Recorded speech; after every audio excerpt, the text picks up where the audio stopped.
Hey everybody, welcome back. My name is Abby. I'm with Fitness is Medicine. Today I'm going to give you a workout that's a little bit more challenging. Some of the exercises are going to be a little bit more intense. So I will give you alternatives to make sure you know how to take it down a notch if that's what you need. So we're going to start off, it's mostly body weight exercises, but we are going to use one dumbbell, and that's it for the day. So and you don't even have to use that. So if you don't have any exercise equipment at home, this workout is for you. You can also use, if you want to use a little bit of weight, you can use a soup can or a full water bottle or just nothing. So we're going to start off with some walkouts. So a walkout is sort of taking down the burpee down a notch. So sometimes they're called inchworm. Trying to get my camera right, I'm sorry. Sometimes they're called an inchworm, sometimes they're called a walkout, sometimes it's like a baseline burpee. So what you're going to do is we're going to stand nice and tall. You're going to bend your knees, you're going to lower yourself to the ground and walk out to a plank. And then walk right back up, stand up nice and tall, that's one. That's a walkout. Now if this feels okay with you, keep going. If this is too much for you, another way you can do this is just do a plank. I've got a rock on the ground here. Okay, we're just gonna do a plank, right, like this. So you can hold a plank either like this, or you can drop your knees, and you can hold this the whole time that we're doing walkouts. Or, another way to take this down is to walk out to about here, and then stand right back up.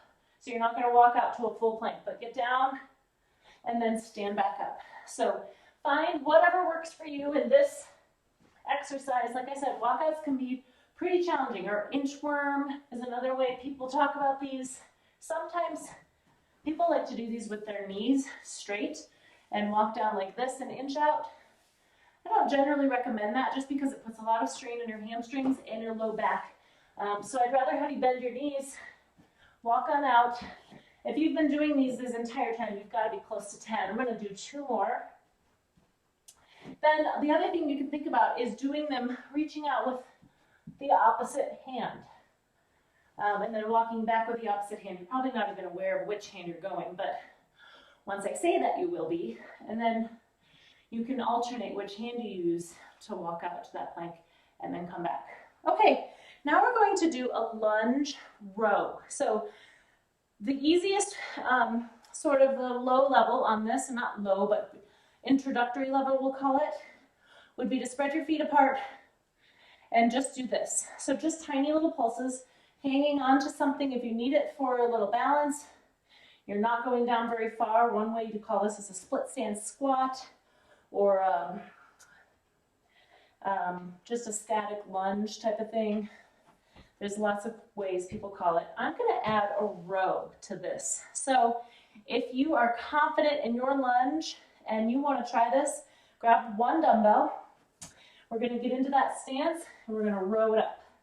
So each time, notice now I've kind of leaned forward at my torso just a bit. Now my back is flat. There's none of this. My back is flat. 5, you can even do this hanging on to something if you need to. 6, 7, driving that elbow up. 8, 9, and 10. Good. So now we're going to switch sides. So put your other foot forward and grab that weight in your opposite hand. Remember, you can hang on to something if you need to here. Remember, low level here. And you can even do this without weight, just working through that range of motion, squeezing that shoulder blade. If you want to add that weight and you're confident in your lunge, dip down, lunge up. Now that front foot, you should keep the weight in your heel here. So your knee is bending and your weight is going straight down between your feet. 7, 8, 9, and 10. Good. So lunge row for today. All right. Next, we are going to do some side step punching. So what I want you to do is we're going to get some just lateral movement like this, side stepping, No equipment, no bands or anything like this. And we're gonna add some punching. So we're gonna reach out this way. We're gonna take a step with your right foot and punch with your left. Punch. So keeping your hands up here like you're a boxer. Step, punch. Step, punch. Step, punch. And then you can decide, go all the way across your room, come back. I'm just gonna stay within my camera here. But I would kind of like you to go about 10 times or so.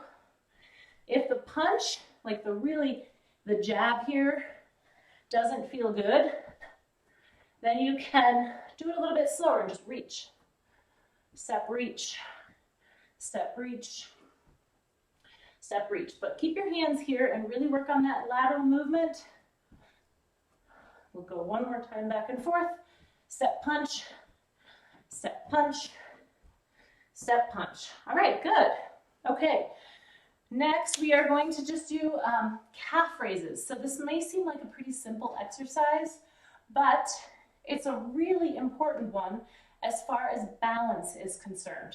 And strengthening those feet and lower leg muscles so that you do have those muscles ready to go and ready to work when you need them. So when you walk, you push off, correct? So you push off that back foot, and you want to have that good range of motion and that good strength to help you in your balance. So you can do this without hanging on if you can do it with a full range of motion without feeling like you're wobbling. Otherwise, I'd rather have you hang on to something here so that you can work on that full range of motion. I want you to go up as high as you can, like you're trying to see over a fence, and then slowly lower down. Nice and easy. All right, good. Now we're going to lower back down to the ground, and we're going to do a crab.